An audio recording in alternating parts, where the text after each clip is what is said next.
Northern Soul scene was largely an all-nighter scene, and so you might actually end up taking drugs at kind of 11 at night, hoping that it would last you through till 3 the next afternoon by the time you got home.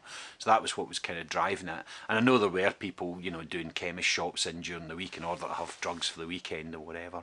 And they were often known actually by their colours rather than by anything else. Red and browns, green and clears. Green and clear, black bomber, bombers, brown and reds, tiger barbs. So whatever the colour of the capsule of the drug was. I remember being sat on an oldies night on the left-hand side of the stage one night, just having a chat and what, we just got in, and then all of a sudden we were showered with like these little brown and yellow capsules, which were tiger barbs. And what had happened is somebody got busted above by the bobbies and the DS, and somebody shouted and thrown them, but you've never seen a bigger scutter on a dance floor. There was about 40 people trying to like take handfuls of these tiger barbs before they dropped.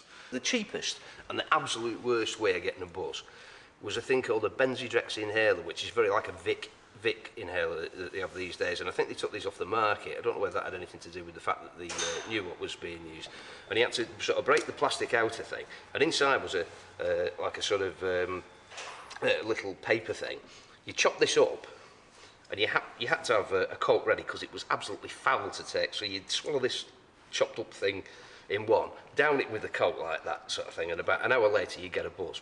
And it was about 50 pence or whatever it was in those days, but it was absolutely foul. Well, you've taught me something there. Have I? Yeah, you have. You've taught me something there. I don't think it was any worse than any. You can name any youth culture throughout. I mean, you can use the acid house thing as an example, as a modern example. I mean, just because you go to these raves, etc., doesn't mean everybody's some raving drug addict. When you're 17,